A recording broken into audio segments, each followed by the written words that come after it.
Absolutely. If you don't take For the law, sure, you gotta take the law. Nobody in this world, not even you.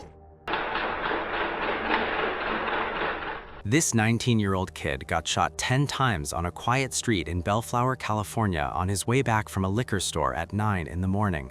He fought for his life for almost 2 weeks before dying in a hospital bed. This was just 9 days before his 20th birthday, with his pregnant girlfriend waiting at home. 5 years later, his father gets hunted down and executed in the backyard of a house he had only gone to get his car fixed. But the part that nobody really talks about is that one of them dragged the other person into this war that claimed both of their lives. To understand how two men from the same bloodline end up dead 5 years apart in the same city, you have to start with where they were born and what that place does to a family over time. Andrew Gregory Lee Bender III was born in Compton, California around 1996. His father, Andrew Lee Bender II, had been in and out of Compton his whole life and had been connected to the neighborhood Compton Crips for decades. That set was one of the dominant gang groups in the area, and the father's name was tied to that world long before his son was old enough to understand what any of it meant. The father, who some people knew as Lil Bubs, was born around 1978 and spent virtually his entire adult life in the Compton area. He was a man who had been in the streets long enough to know how they worked, carried a gun as a daily habit, and had people in his corner even in neighborhoods where he was technically an outsider. His son was a different story. Andrew III grew up in Compton, but from the beginning, his mother was fighting hard to steer him away from the path his father had taken. Andrew started playing sports when he was 5 years old, and when he found football, that was it for him. His mother said he was so into it that he played in 2 different youth leagues at the same time. His goal from a young age was to become a professional athlete, and the whole family made decisions around that dream. When he got to 10th grade, Tiffany made a major move to protect that plan.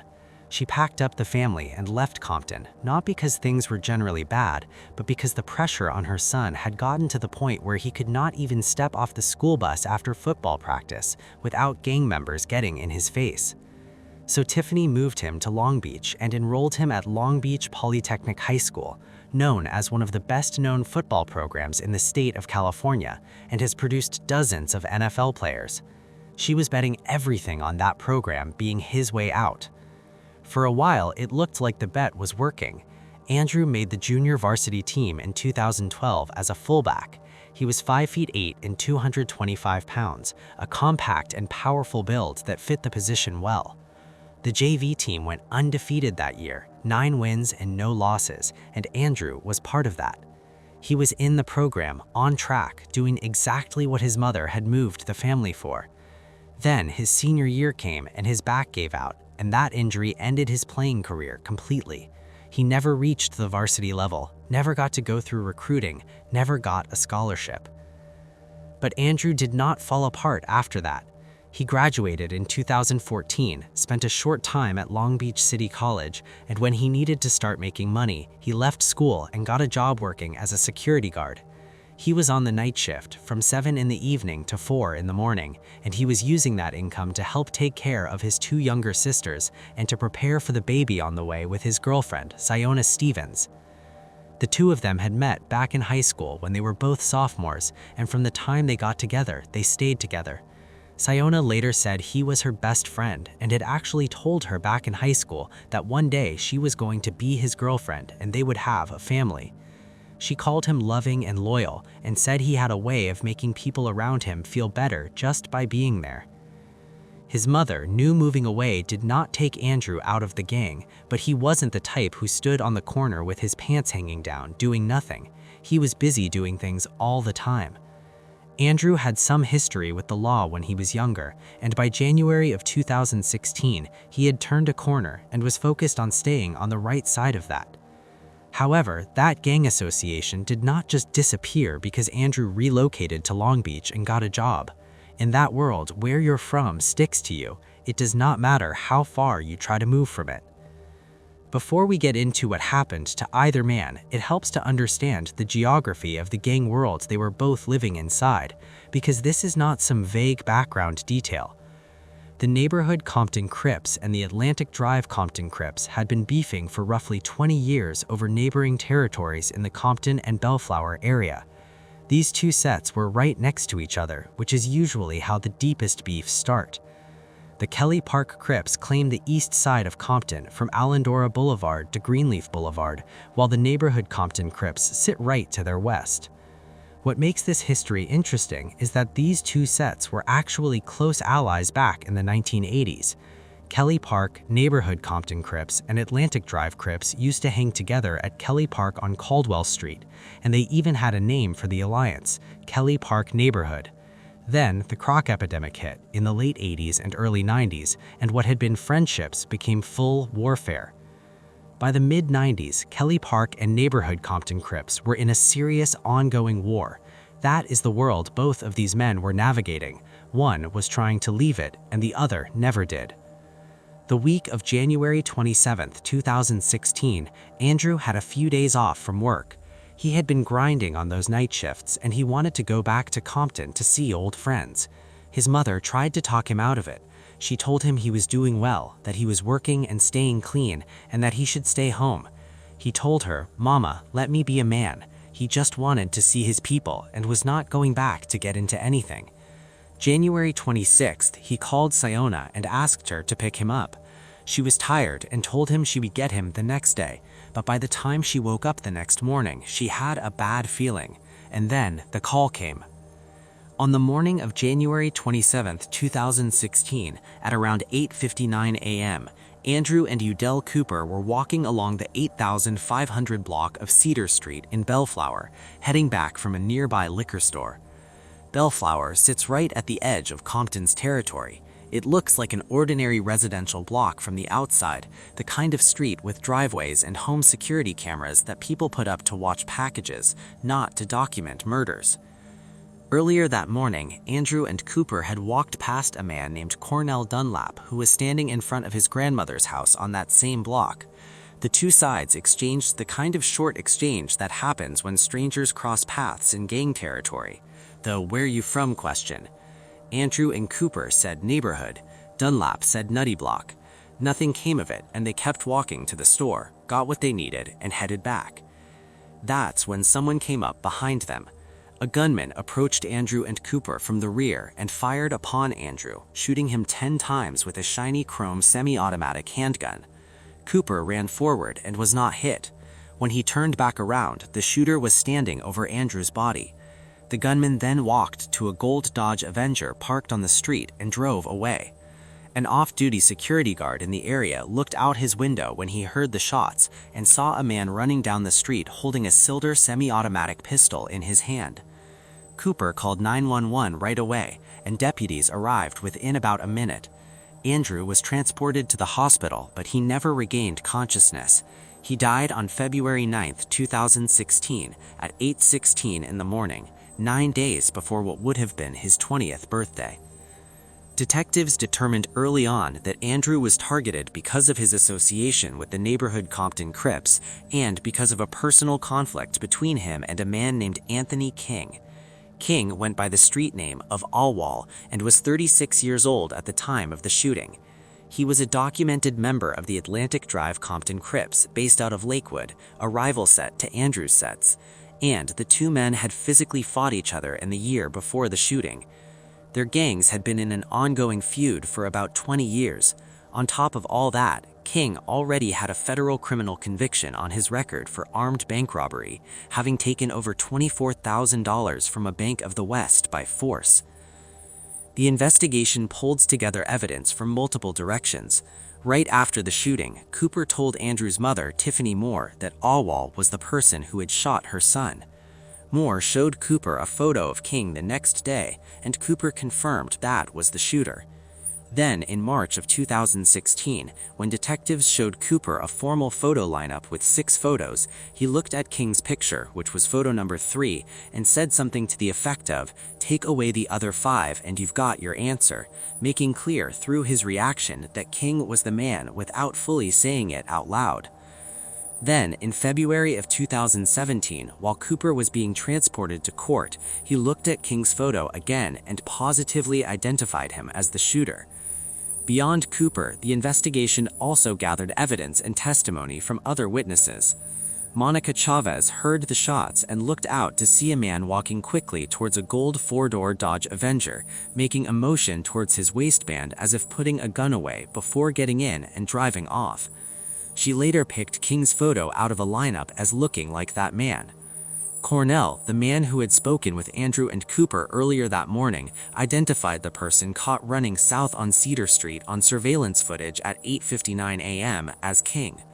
Dunlap said King had actually flagged him down earlier that morning asking for a ride to the grocery store, meaning King was in the area before the shooting. Cell phone records showing that King's phone connected to cell towers near the crime scene around the time of the shooting, directly contradicting his claim that he had never been on that block. Surveillance footage from several home security cameras on Cedar Street captured the sequence of events and a white Chevrolet Traverse connected to King's wife's family that had been parked near the scene. King was arrested in March of 2016 and booked into jail. After his arrest, he made recorded calls from jail where he told his wife he should have thrown his phone in the ocean that day so there would be nothing to worry about. His wife separately told detectives she had already thrown one of his phones into a fire pit. King gave detectives an alibi, saying he had dropped his daughter off at school at 8:40 that morning.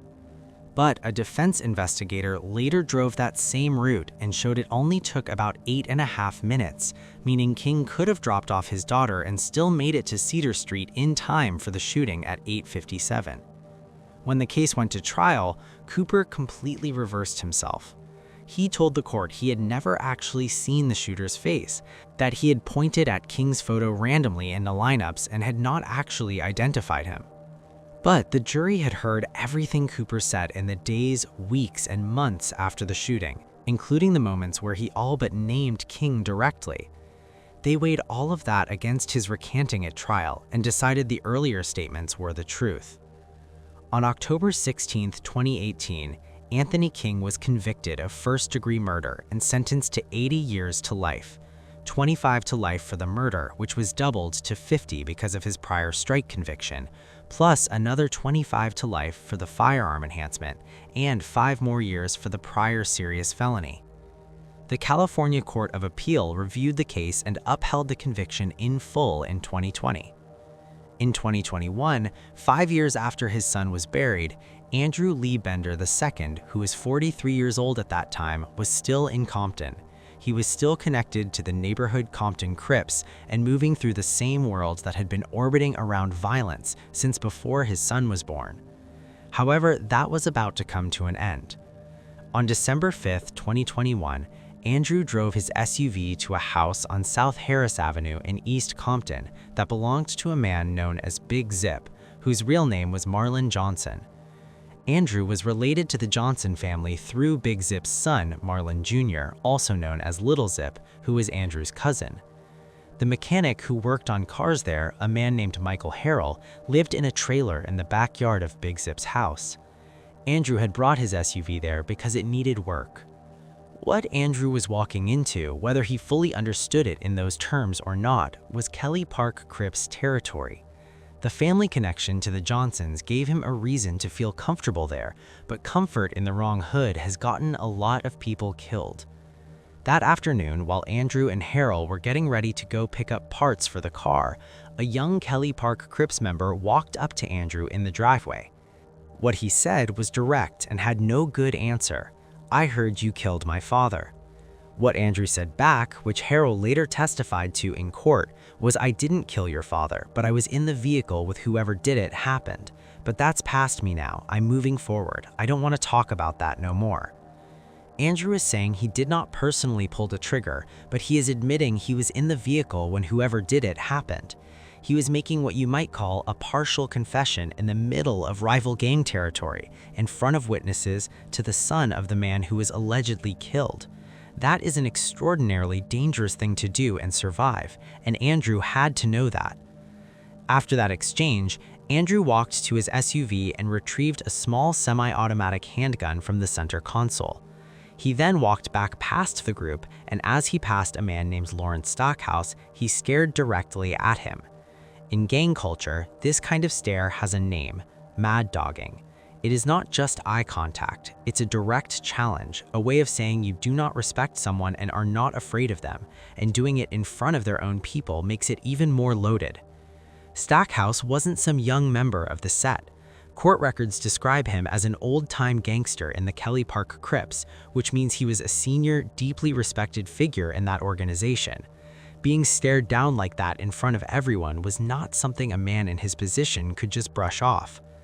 Stackhouse pulled out his own gun, a .40 or .45 caliber semi-automatic, set it on the hood of his Dodge Charger, and said, "That man don't like me." Then he got in his car and drove away. Harrell had seen enough that he went inside to tell Big Zip what was going on, then came back out and told Stackhouse directly, "You better watch your back." But Stackhouse was already gone. Andrew stayed at the property that night. The next morning, December 6, 2021, Andrew woke Harrell up early around 8 in the morning and asked him to keep working on the SUV. Andrew sat on some bricks in the backyard while Harrell got under the vehicle. Around 8:15, Andrew noticed police activity in the street nearby. Not wanting to get caught with a gun on him, he took his handgun and hid it in a plastic container behind a truck in the driveway. That decision, which made complete sense in the moment, meant he was completely unarmed when things went wrong 15 minutes later. At around 8:30 in the morning, Harrell heard the distinct sound of Stackhouse's Dodge Charger. He looked up and saw it drive slowly past the house, then do a U-turn, come back, and park in front of the driveway. Stackhouse got out of his car with a gun already in his hand. Andrew saw him and ran. He made it to the edge of the driveway before Stackhouse shot him once in the back. Andrew turned around and put both of his hands in the air, empty, with nothing in them, looking at Stackhouse in shock. Stackhouse walked towards him and fired 3 more times into his stomach and chest from about 3 to 4 feet away, while Andrew was backing up with his hands raised. Harrell screamed at Stackhouse, asking him what he was doing. Stackhouse looked at him and said, "You all right?" which Harrell understood immediately as a warning, not a greeting. It meant stay out of this and keep your mouth shut. Stackhouse got back in his car and left. Andrew's last words were to Marlo Johnson, who had just come out of the house and seen what happened. Andrew told him to get his gun from where he had hidden it and go after Stackhouse. Marlo actually grabbed the gun and started towards the street, but Harrell stopped him. Andrew Bender was taken to the hospital by paramedics and died during surgery that morning. The medical examiner testified that 3 of the 4 gunshot wounds were fatal on their own. When Harrell first called 911 after the shooting, he told the operator he didn't get a good enough look at the shooter to identify him. That wasn't true, but it was the smart move in his situation. About 3 months later, Harrell was shown a photo lineup with 6 images, and he picked out Lawrence Stackhouse as the man who shot Andrew Bender. With that identification in hand, investigators started building the rest of the case. Detectives pulled GPS data from Stackhouse's Dodge Charger, and the data showed the vehicle was moving through the South Los Angeles and Compton area between 7:59 and 8:26 on the morning of December 6th, which placed him on the scene during the exact window when the shooting happened. Cell phone records from a phone found on Stackhouse when he was arrested showed it connecting to cell towers near the area on both December 5th and 6th. When Stackhouse was arrested in August of 2022, investigators searched his home and the car he was driving. At his home, they found a 9mm semi-automatic handgun inside a ski mask, 2 9mm magazines, and a bulletproof vest. The car he was in had another 9mm Luger. And he was not legally allowed to own or carry firearms since he had a prior felony conviction. The prosecution also brought in a gang investigator named Detective Arthur Garcia to explain the context of why this killing happened. Garcia testified that Stackhouse was an active Kelly Park Crips member and explained what the mad dogging incident meant from a gang perspective. He said that in gang culture, when a member is disrespected and doesn't respond to it, the gang sees him as weak and not loyal to the set. For someone with Stackhouse's standing and seniority inside Kelly Park Crips, being scared down like that in front of everyone and doing nothing about it wasn't just embarrassing, it was a threat to his entire position. Stackhouse came to court with an alibi.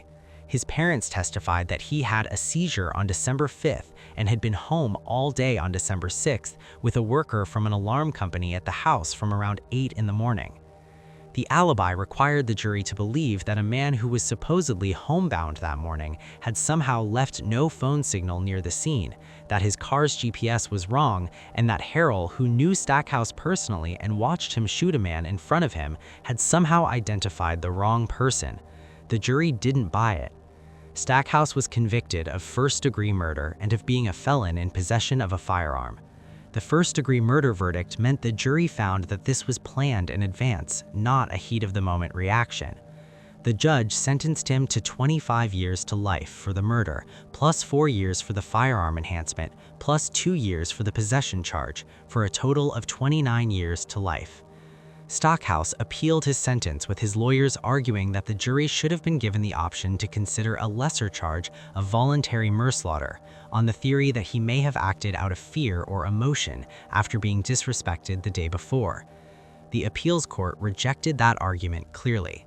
They noted that Andrew was unarmed, running away, and had his hands raised when Stackhouse kept shooting, and returning the next morning with a weapon after a full night had passed was premeditation, not a reaction in the heat of the moment. The conviction was upheld on September 26, 2024. When you step back and look at both cases together, the thing that stands out is not just that two men from the same family died in the same streets, it's the gap between them. Andrew III had been trying to leave. His mother moved the family out of Compton specifically to give him a different path. Tiffany Moore put it plainly, he wanted to spread his wings, but he never made it back home. He wasn't killed for anything he did that week. He was killed because of who his father was, what set he was born into, and because Anthony King had a score to settle that Andrew may not have even known was still on the table. The father, by contrast, was still completely inside that world in 2021. Whether Andrew Bender had genuinely tried to leave that life behind and could not find the exit, or whether he just never looked for one, we cannot know. What we do know is that the choices he made in those 48 hours cost him his life. Anthony King will not be eligible for parole for at least 80 years. Lawrence Stackhouse will not be eligible for at least 29.